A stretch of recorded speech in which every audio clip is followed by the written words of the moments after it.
Hey friends, you can pass this tough exam on your very first try, without breaking a sweat. These questions come with full explanations, which will help you get your certification, and I am here to show you exactly what will appear on your real test papers. Let's start with the sterile technique, which is the most important rule for keeping the operating room completely clean. You must do a surgical scrub for at least 3 to 5 minutes, and always keep your hands above your waist, because anything below that level is considered dirty.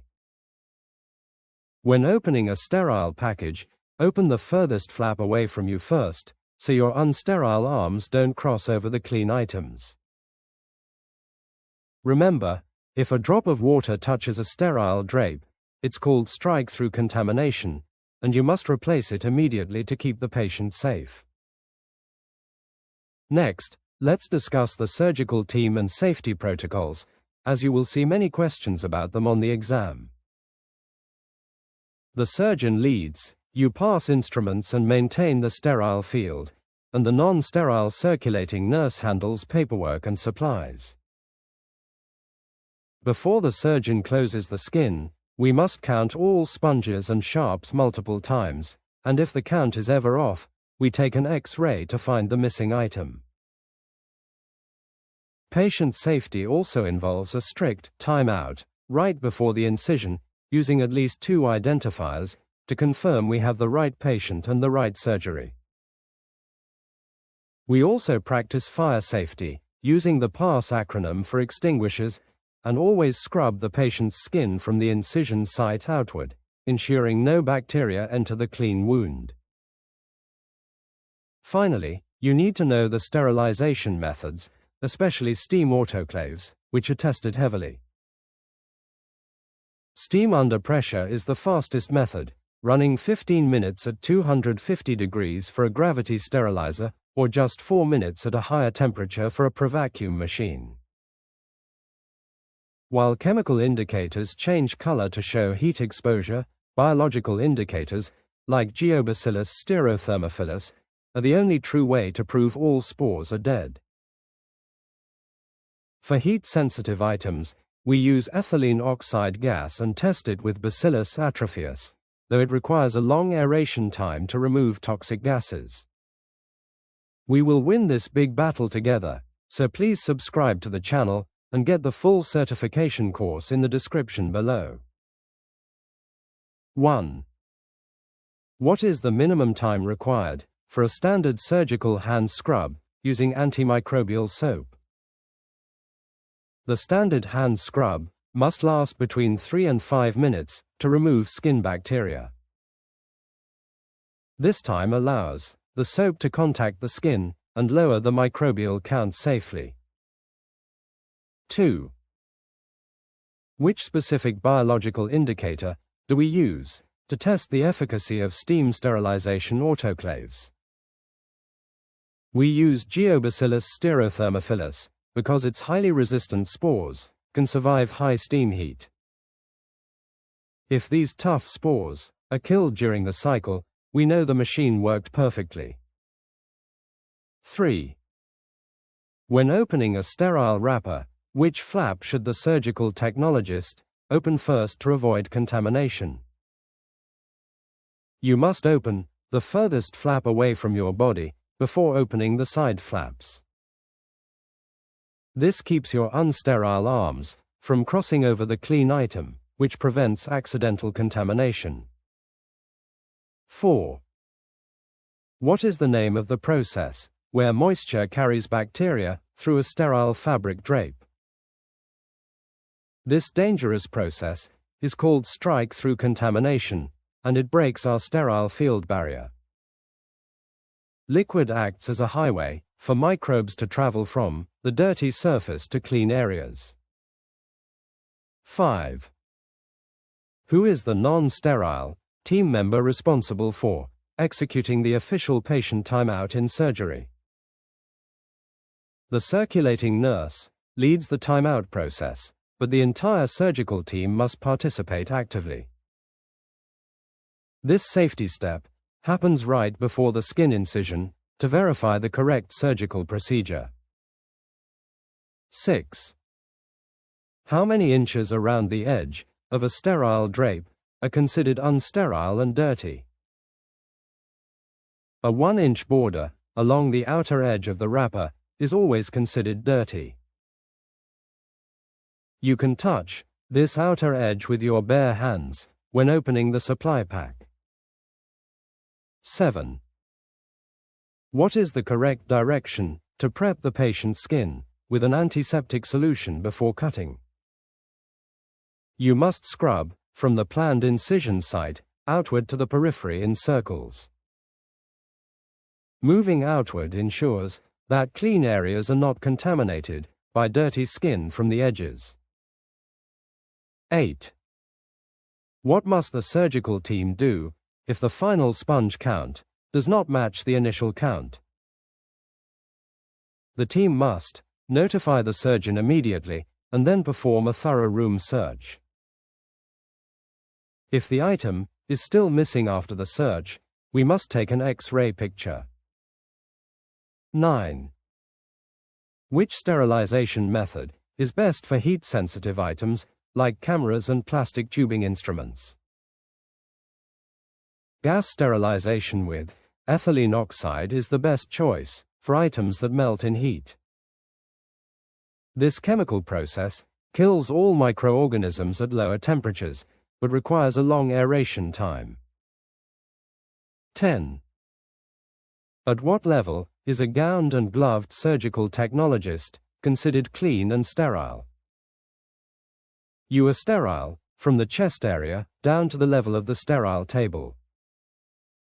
Your back and anything below the table level are always considered unsterile by the team. 11. What are the parameters for a standard gravity displacement steam sterilizer cycle at sea level? The machine requires 15 to 30 minutes at 250 degrees Fahrenheit under pressure. This combination of high temperature and pressure destroys all forms of microbial life very quickly. 12. What does the acronym PASS stand for when you are operating a fire extinguisher? It means pull the pin, aim the nozzle, squeeze the handle, and sweep the base. Memorizing this simple pattern helps surgical teams react quickly during an unexpected operating room fire. 13. What type of glove technique should the surgical technologist use when replacing a contaminated glove? You must use the open glove technique or let another sterile team member glove you. The closed glove technique is only used during the initial gowning and gloving procedure itself. 14. What is the minimum number of patient identifiers required by hospital safety rules before surgery? We must check at least 2 separate identifiers, which are usually full name and birth date. This prevents wrong patient errors by matching the wristband with the official chart documents exactly. 15. Which machine uses high-frequency sound waves to clean debris from surgical instruments before sterilization? The ultrasonic cleaner removes tiny particles from instruments using a special process called cavitation. Cavitation creates tiny bubbles that explode and pull dirt away from small crevices in tools. 16. What should you do if you see a small tear in the sterile drape during surgery? You must cover the torn area with a new sterile drape or replace it completely. Ignoring the tear allows germs to cross the barrier, which increases the risk of wound infections. 17. Where should the surgical technologist place heavy instruments when arranging them inside the instrument tray? Heavy tools must be placed at the bottom, while lighter items sit safely on top. This arrangement prevents heavy instruments from bending or crushing the delicate tools underneath during handling. 18. How should two sterile team members pass each other inside the tight operating room space? They must pass either front to front or back to back to protect their sterile gowns. The front is clean, but the back is dirty, so matching sides avoids accidental contamination errors. 19. What is the first thing you must check when receiving a sterile package from the nurse? You must inspect the chemical indicator and expiration date to ensure the pack is safe. If the tape has not changed color properly, the items inside are not sterile for use. Let's move on to our next big topic, surgical tools and medicines. You will see many metal instruments on your table, and you must handle cutting tools, like scalpels, with extreme care. To avoid nasty cuts, always use a neutral zone, like a small plastic tray, for safely passing these dangerous blades. You will also manage clamping tools, like hemostats, to pinch blood vessels closed, along with forceps to hold tissues tightly in place. To give the surgeon a clear view, you will use retractors to pull wound edges apart, which come in both manual and self-retaining types. Now, let's talk about the medicines used inside the sterile operating room. You must label all drugs immediately, and if you ever have an unlabeled cup of clear liquid, throw it away, because guessing can cause terrible patient harm. We use local anesthetics, like lidocaine, to numb small areas, but never mix them with epinephrine on fingers or toes, as it can severely restrict blood flow. For major surgeries, general anesthesia puts the patient completely to sleep and requires a breathing tube. If a rare emergency called malignant hypothermia causes a dangerously high fever, you must be ready to give a drug called dantrolene as fast as possible. When the surgery is finishing, we use sutures to sew up the wound, choosing either absorbable threads that dissolve over time or non-absorbable ones that stay in the tissue permanently. Before we close, we must achieve hemostasis, which means stopping the blood flow, using chemical sponges or an electrosurgical Bovie pencil that instantly seals vessels shut. Always make sure the grounding pad is safely on the patient's skin, putting safety first to prevent severe burns. To master these crucial skills, please make sure to subscribe and check the description box below to get the full course right now and pass your big exam. 20. What is the name of the tray we use to pass sharp surgical blades safely? We use a plastic dish, called the neutral zone, to avoid dangerous hand-to-hand passes. Placing the sharp item in a neutral dish prevents accidental cuts between the team members. 21. Which category of instruments includes the common hemostat clamp, used to stop active bleeding quickly? The hemostat clamp belongs to the clamping and occluding category of surgical operating room tools. These tools are designed to squeeze and block blood vessels so the surgeon can work clearly. 22.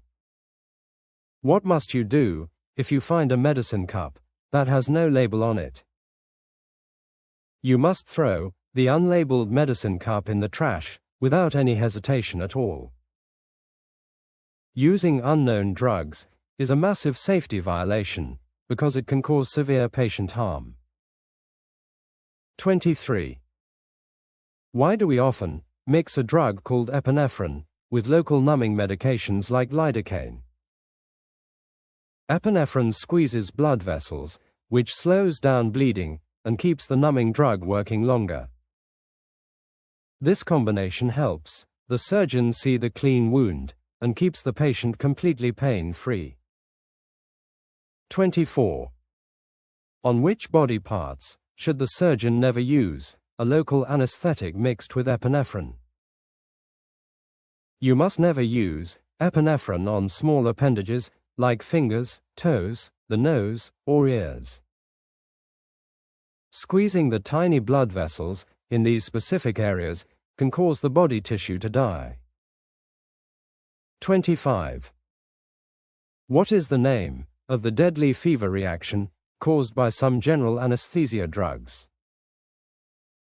This dangerous genetic condition is called malignant hypothermia, and it causes an extreme body temperature rise. The surgical team must recognize this sudden emergency quickly to save the sick patient life. 26. Which specific emergency medication must the team administer immediately to treat a malignant hypothermia crisis? We must give the patient a special muscle relaxing drug called dantrolene as quickly as possible. Dantrolene cools the body and relaxes the rigid muscles to stop the dangerous chemical reaction. 27. What type of surgical thread breaks down naturally and disappears inside the patient body over time? We call these special threads absorbable sutures because the body enzymes digest them away naturally. Surgeons use these threads for deep internal tissues where we cannot easily remove the stitches later. 28. What tool does the surgeon use to hold and drive the sharp needle through thick skin? The surgeon uses a heavy instrument, called a needle holder, to push the needle through safely. You must load the needle properly into the jaws of the heavy holder before passing it. 29. What is the medical term used to describe the stopping of active bleeding during an operation? The correct medical word for stopping blood flow in surgery is known as surgical hemostasis. We achieve hemostasis using special metal clamps, chemical sponges, or burning electrical heat pens. 30. Which electrical tool uses intense thermal heat to burn and seal a bleeding blood vessel shut? We use the electrosurgical pencil, which is commonly called a bovie pen, to burn the tissue. The electrical current travels from the burning pen tip directly into the bleeding patient tissue. 31. Where should the circulating nurse place the grounding pad to prevent burns from the electrosurgical unit? The pad must go on a large fleshy muscle mass near the actual surgical incision site. A large muscle area ensures the dangerous electrical current leaves the patient body very safely. 32. What type of surgical instrument is a retractor that can lock itself open during the surgery?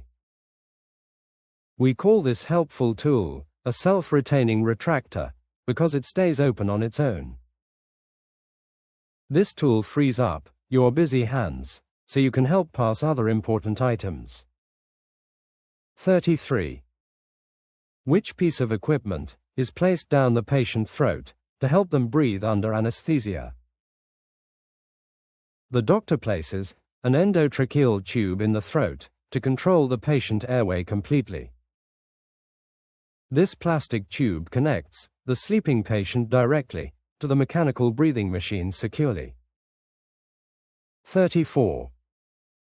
What should the surgical technologist say aloud when passing a loaded medicine syringe to the surgeon? You must clearly state the exact drug name and the specific strength of the liquid medication. Reading the label aloud acts as a final safety check before the medicine enters the body. 35. What is the main purpose of using surgical forceps during a busy operating room procedure? Forceps act like tiny fingers to grasp and hold slippery human tissue very securely. Surgeons use these tools to lift delicate skin layers without causing extra damage or bruising. 36. What type of surgical blade is used to make the very first cut on the skin? Surgeons usually use a sharp number 10 scalpel blade for the main abdominal skin. Incision. You must carefully load this metal blade onto the handle using a heavy needle holder tool. 37. How should you correctly pass a sharp pair of scissors to the waiting doctor? You must hold the hinge and place the metal rings firmly into the surgeon's open palm. This safe passing method ensures the doctor has full control of the tool right away. 38. What is the biggest danger of leaving a wet surgical sponge inside the patient body cavity? The forgotten sponge will cause a massive infection, and the patient will need another dangerous surgery. This is exactly why we count every single item before we close the final surgical wound. Welcome back, my friends, to Section 3 of our Surgical Technologist Study Guide, where we dive into human anatomy and the common procedures we do every day. To pass your certification exam, you must understand your surgical incisions, like the standard midline cut or the fan and steel incision used for quick deliveries. We will also review the digestive system, including bowel resections, where we safely sew healthy tissues back together using strict bowel technique. Additionally, you will need to know about gallbladder removals, known as laparoscopic cholecystectomies, where we inflate the belly with carbon dioxide gas to get a clear visual field.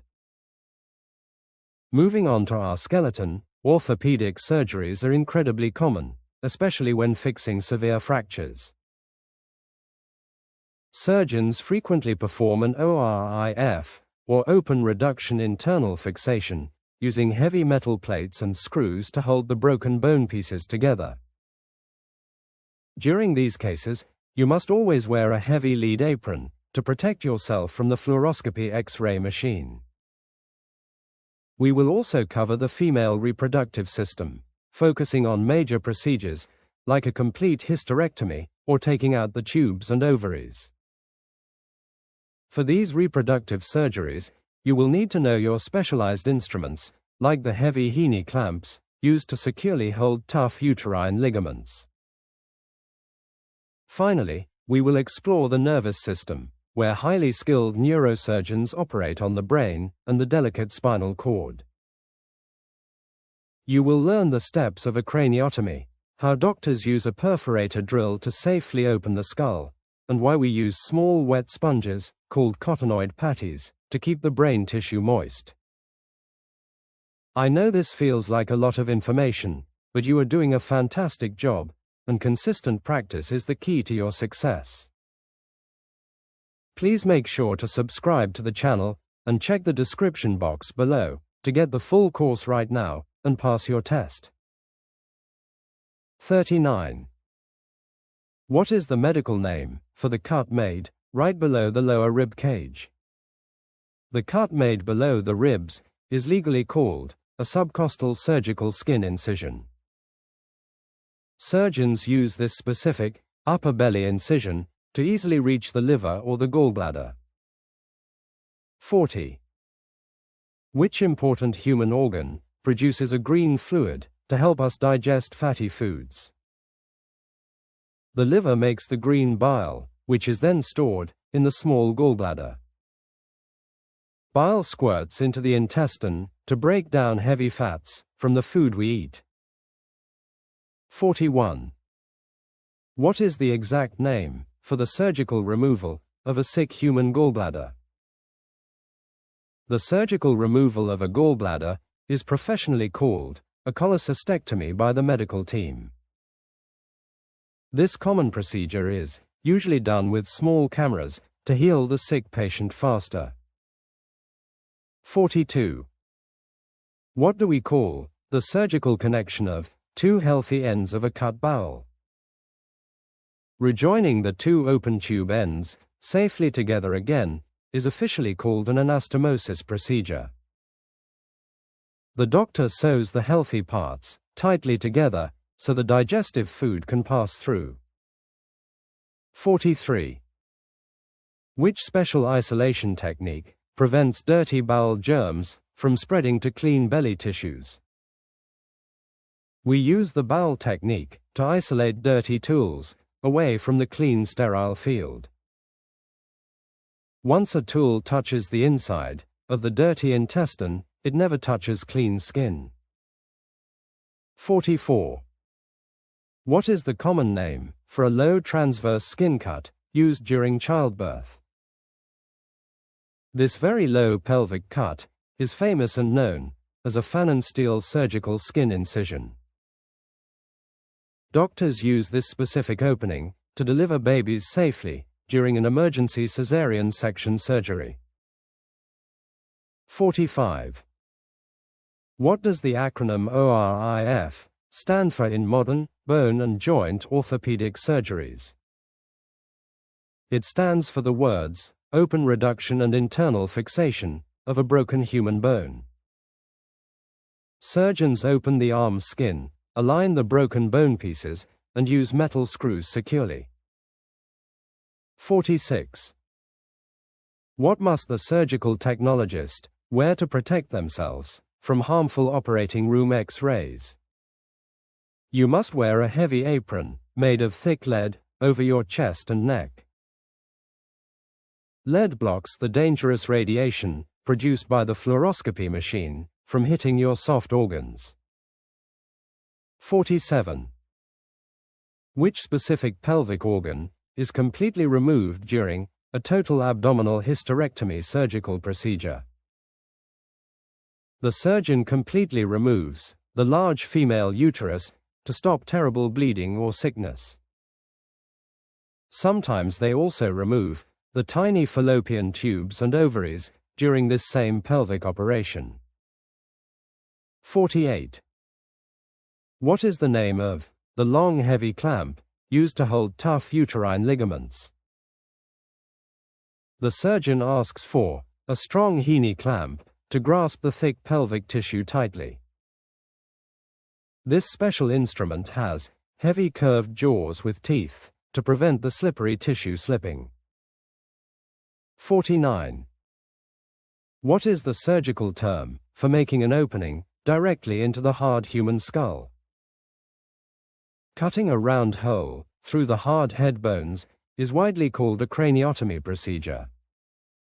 Neurosurgeons perform this dangerous cut to reach the soft brain and fix internal bleeding vessels. 50. What tool does the brain surgeon use to safely cut initial holes in the skull? The surgeon uses a heavy tool, called a perforator drill, to cut the first holes safely. This smart drill stops automatically when it reaches soft tissue to protect the delicate brain. 51. What do we call the small flat sponges used to protect wet brain tissues safely? We call these special neurosurgery sponges small cottonoid patties inside the busy operating room. We keep them wet with warm salt water and count them very carefully like standard sponges. 52. Which important body system controls our thinking brain and our long, delicate spinal cord? The central nervous system contains the amazing brain and the main spinal cord nerve pathways.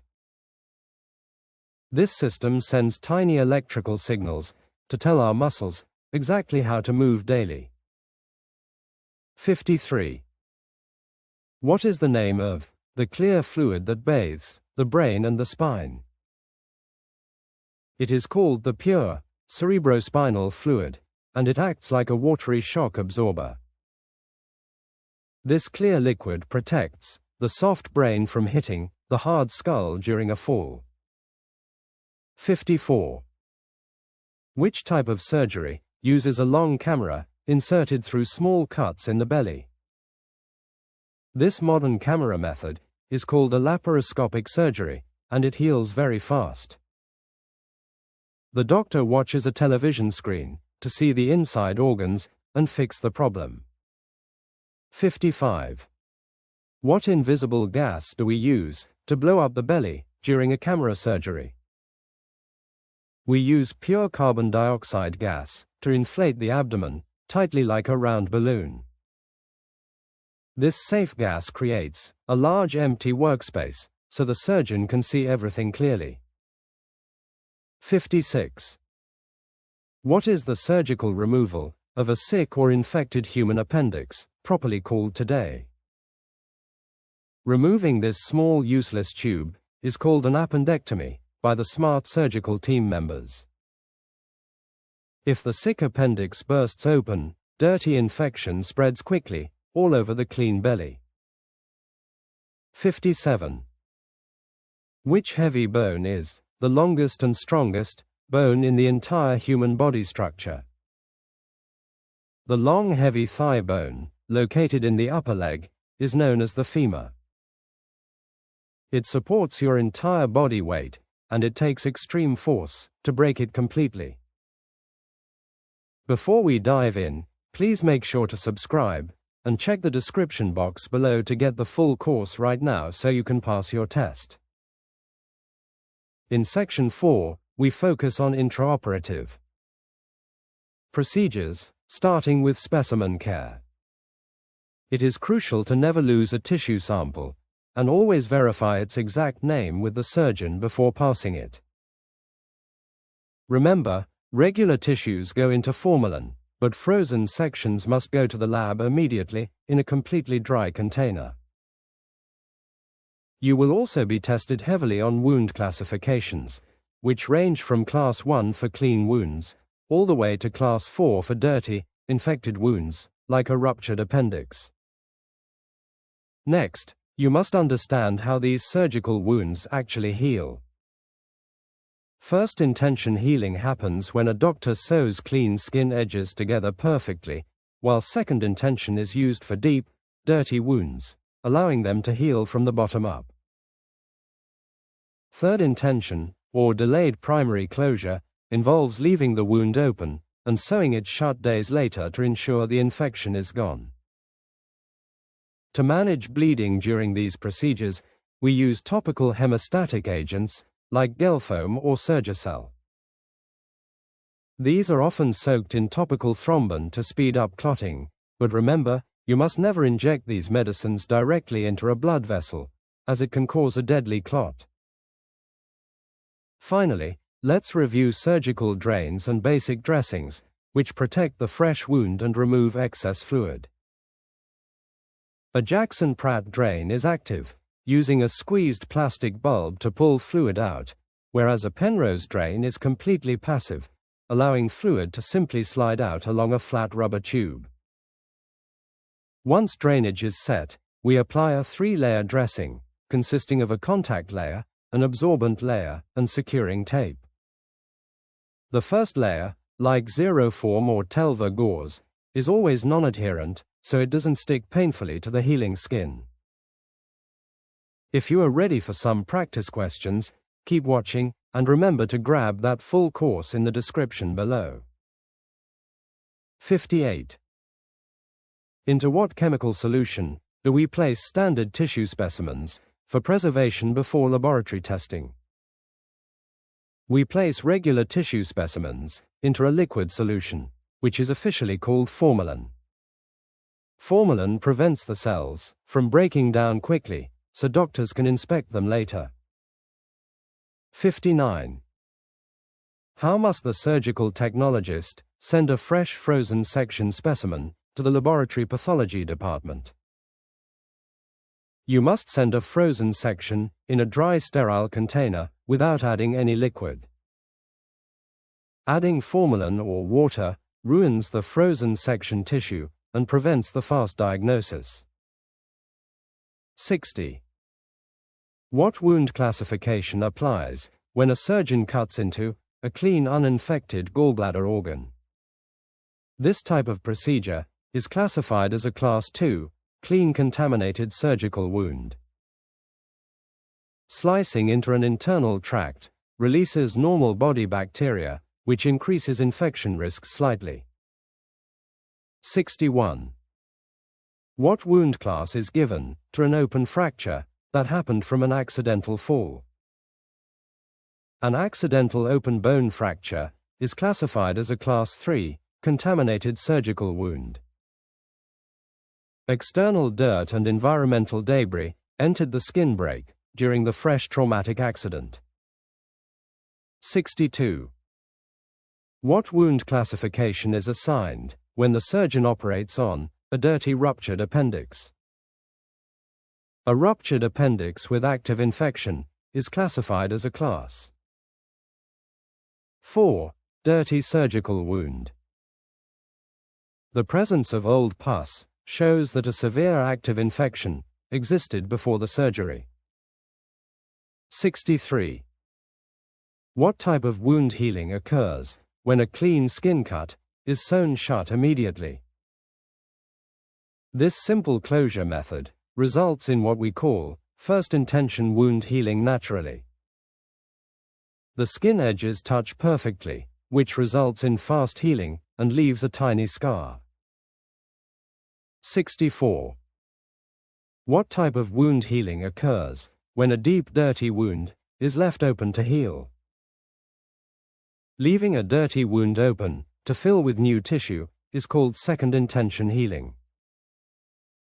The wound heals slowly from the bottom layer upward because closing it would trap germs.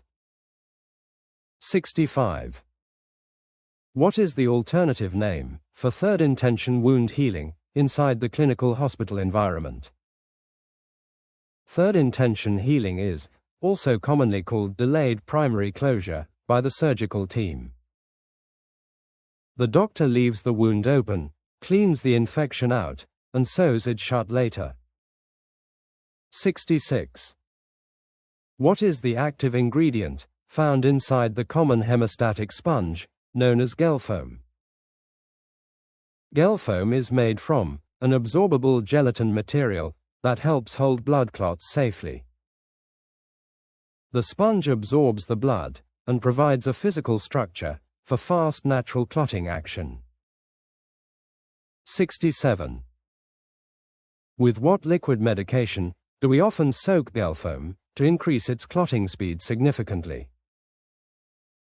We often soak the gelatin sponge in a topical solution, which is called liquid thrombin. Thrombin is a natural enzyme that changes blood protein into fibrin to stop bleeding instantly. 68. What is the chemical composition of the oxidized cellulose hemostatic material called Surgicel gauze? Surgicel is made of specially oxidized regenerated cellulose that looks like a fabric mesh. Saturated cellulose turns into a dark gel when blood touches it, which helps seal vessels. 69. Why must topical hemostatic agents never be injected directly into a patient blood vessel? Injecting these topical bleeding medicines into a vessel can cause a deadly blood clotting emergency. They are designed only for top surface bleeding, and internal use blocks blood flow completely. 70. Why does the surgical technologist track the exact amount of fluid irrigation used during surgery?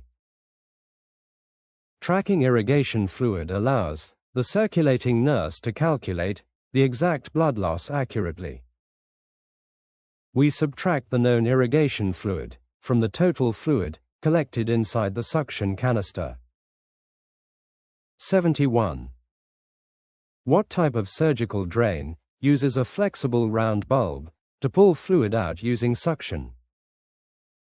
The Jackson-Pratt drain uses a squeezable plastic bulb to create active constant suction. Squeezing the flexible bulb flat creates a gentle negative vacuum that pulls deep fluids out. 72. What type of wound drainage tool allows fluid to escape using simple passive movement? The Penrose drain is a completely passive rubber tube that uses gravity to move fluid. Fluid flows naturally around the flat latex tube surface without using any mechanical suction bulb. 73. What are the three distinct layers that make up a standard, basic surgical wound dressing? A standard dressing consists of a contact layer, an absorbent layer, and securing tape. Each layer serves a goal, like protecting the skin, holding drainage, or keeping everything attached. 74. What is a common example of a non-adherent material used for the primary contact dressing layer? Telva gauze or Zeroform strips are excellent common examples of non-adherent primary dressing materials. These slick materials do not stick to the wet wound, making dressing changes painless later. 75. How should a surgical technologist handle a stone specimen removed from the patient kidney? You must place kidney stones in a dry, sterile container without adding any liquid formalin. Chemicals can dissolve or change the stone mineral structure, which ruins the chemical analysis tests. 76. Who must officially verify the patient's surgical specimen identification before it leaves the room? The surgical technologist and circulating nurse must read the label, aloud together with the surgeon. Checking the label elements together prevents catastrophic tracking mistakes and keeps the patient safe. Welcome back, my friends, to Section 5 of our surgical study guide. Before we dive in, please make sure to subscribe and check the description box below to get the full course right now and pass your test. Today, we are covering patient positioning, which is critical for preventing severe nerve damage and skin sores. Remember to always use soft gel pads to protect the patient's bony areas. You will need to know the supine position for lying flat, Trendelenburg for pelvic surgeries, and reverse Trendelenburg to improve breathing or reach the gallbladder. We also use the lithotomy position for vaginal procedures, the prone position with chest rolls, and the lateral position for kidney or lung operations. Next, let us talk about urinary catheterization, which keeps the bladder completely empty, giving the surgeon much more space. We use a Foley catheter, which features a small balloon at the tip that you must fill with sterile water, never salty saline, to hold it safely inside. Using a strict sterile technique is absolutely essential to place this rubber tube safely. Most importantly, the drainage bag must always stay below the level of the patient, because lifting the bag allows dirty urine to flow backward, which can cause a terrible bladder infection. Finally, we must understand the dangerous safety hazards found inside the busy operating room. When lasers are in use, everyone must wear special safety glasses, and you should place wet towels around the wound to prevent accidental fires. Standard precautions mean treating every single drop of blood as a disease, so always wear your protective eyewear and thick gloves.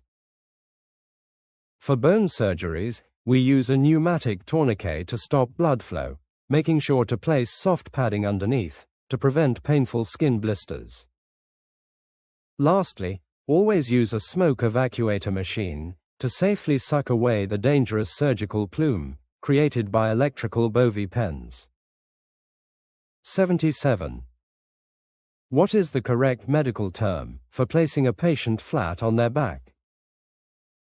The position where the patient lies completely flat on their back is called the supine position. This is the most common surgical position used for general belly and open heart operations. 78. Which surgical position involves lowering the patient head and raising their feet up high?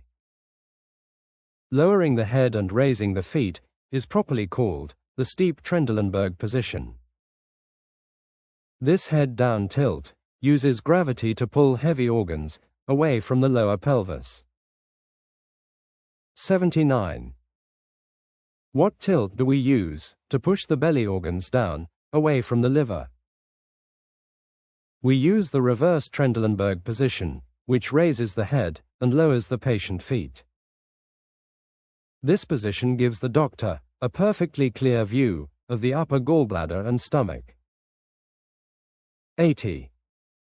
Which specific surgical position places the patient legs up into metal-holding stirrup devices? The lithotomy position places the patient legs securely into special metal stirrup-holding boots. We use this exact setup to easily reach the vaginal area during female pelvic surgeries. 81. What do we call the position where the patient lies completely flat on their stomach? Lying flat on the stomach is officially known as the surgical prone positioning method. Surgeons use this specific posture to easily operate on the backbones and spinal cord. 82. Which position requires the patient to sleep completely on their side during the operation? The lateral position means the patient sleeps safely on their side, like a resting baby. We place patients on their side to easily reach the lungs or the deep kidneys. 83. What specific type of liquid must you use to fill the Foley urinary catheter balloon? You must always fill the small catheter balloon using only pure sterile water liquid. You must never use saline because the salt crystals will break the tiny plastic valve. 84. Where should you hang the plastic urinary drainage bag while the patient is sleeping? The drainage bag must always stay below the level of the patient's sleeping body. If you raise the bag, dirty urine flows backward and causes a bad bladder infection. 85. Why do we place a urinary catheter tube before starting a long pelvic surgery? We drain the full bladder to give the surgeon more room and prevent accidental organ cuts. An empty bladder shrinks down, completely out of the way, keeping the patient very safe. 86. What must every team member wear to protect themselves from a dangerous surgical laser beam? Everyone in the busy room must wear special safety glasses to protect their soft eyes. The intense bright laser light can easily burn your retina and cause permanent blindness instantly. 87. How do we protect the healthy patient's skin from accidental laser machine fire burns? We place wet surgical towels directly around the open wound to stop accidental fires. The wet towels absorb the heat and stop the hot laser beam from burning healthy skin. 88. What rule says we must treat all human blood drops like they carry dangerous sicknesses? This important safety rule is known as standard precautions by all medical hospital workers. This simple mindset forces us to wear our protective gear and avoid bad viral infections. 89. Why does the orthopedic surgeon use a tight pneumatic tourniquet on the patient arm? The tight machine cuff stops the red blood from flowing into the surgical wound area. Stopping the blood completely gives the doctor a dry space to see broken bones clearly. 90. What must you wrap around the patient leg before applying the heavy tourniquet squeezing cuff? You must wrap soft padding, like thick cotton cast roll, around the bare patient's skin.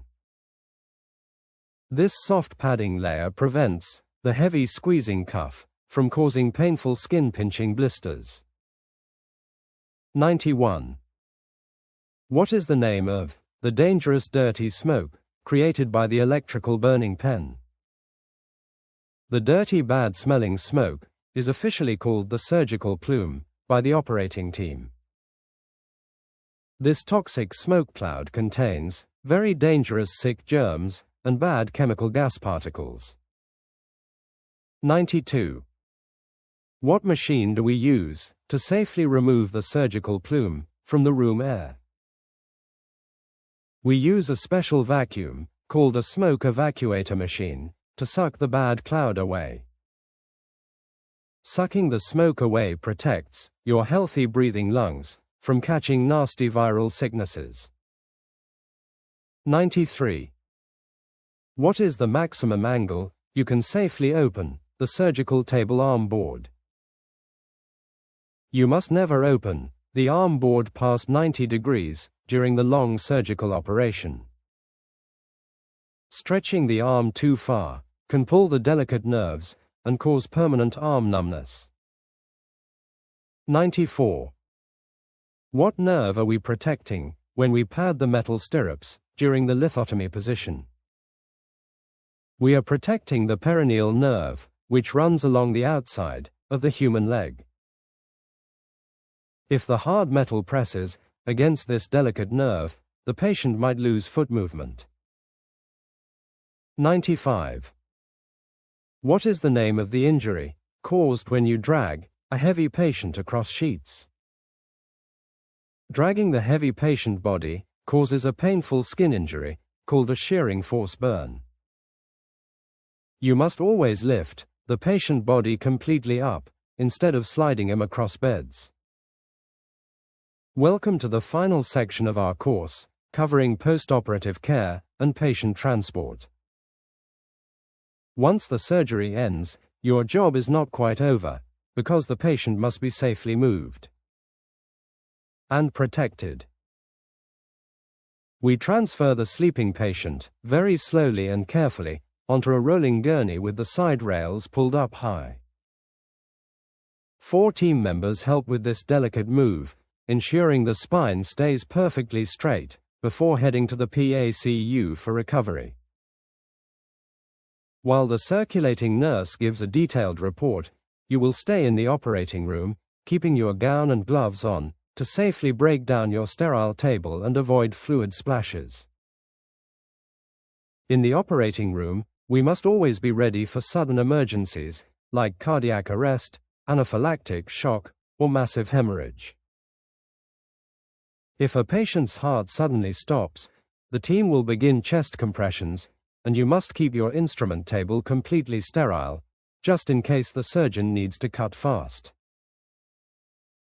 During a severe allergic reaction to latex or antibiotics, the doctor will quickly administer epinephrine to open up the swelling airways. If a sudden hemorrhage occurs from a torn blood vessel, your job is to stay calm, passing heavy clamps and lots of lap sponges as fast as you possibly can. Finally, you must always maintain a strong surgical conscience and understand key legal rules, like informed consent. This means always admitting if a tool is contaminated, ensuring consent forms are signed before any sleeping medicine is given, and safely transporting dirty tools in closed carts, sprayed with enzymatic foam.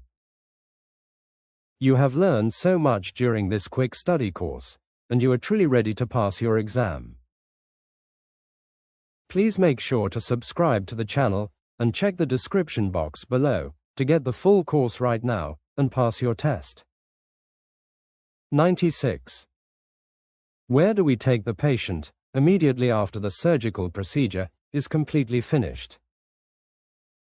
We take the patient directly to the post-anesthesia care unit, which is called the PACU.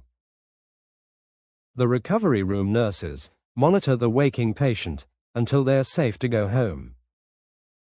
97. How many team members are required to safely move an unconscious patient to the gurney? A minimum of 4 trained team members must help to lift and move the patient. This number ensures that the patient's spine and limbs are supported safely during the transfer. 98. What is the name of the chemical foam we spray on dirty instruments after surgery ends? We spray the metal tools with an enzymatic chemical foam to break down blood. The enzyme foam prevents the red blood from drying, which makes cleaning them much easier later. 99. What does the legal term res ipsa loquitur mean if a mistake happens in surgery? The legal term means the thing speaks for itself, which shows obvious team negligence. If a surgical tool is left inside a patient, no further proof is needed in court. 100. What is the medical term for a severe life-threatening allergic reaction during surgery? A severe life-threatening allergic reaction is officially called an acute anaphylactic shock episode. The patient body reacts to medicines or latex, causing a sudden drop in blood pressure. 101. What drug will the anesthesia doctor inject immediately to treat a dangerous anaphylactic shock? The doctor will inject a fast dose of epinephrine to open up the swollen airways. Epinephrine relaxes the lungs and raises the blood pressure to save the patient life quickly. 102. What is the inner hidden drive that forces a surgical technologist to always do the right thing? This inner honesty is called your surgical conscience, and it protects every single patient. It means you must report any sterile breaks immediately, even if nobody else saw it. 103. Why must you keep your main instrument table sterile during a sudden cardiac arrest emergency? You must keep it clean in case the surgeon needs to cut open the chest fast. Having sterile tools ready allows the doctor to fix internal problems without waiting for PACS. 104. Who is responsible for signing the official informed consent form before a surgery begins? The patient must sign the consent form after the surgeon explains all the risks.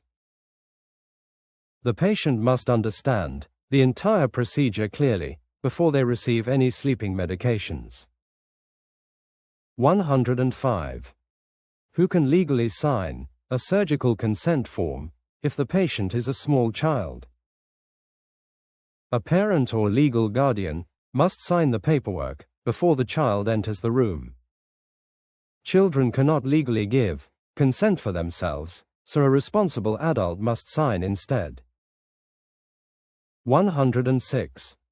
How many doctors must give permission to operate during a life-threatening emergency with no family? 2 separate doctors must sign the emergency form to save the dying patient life.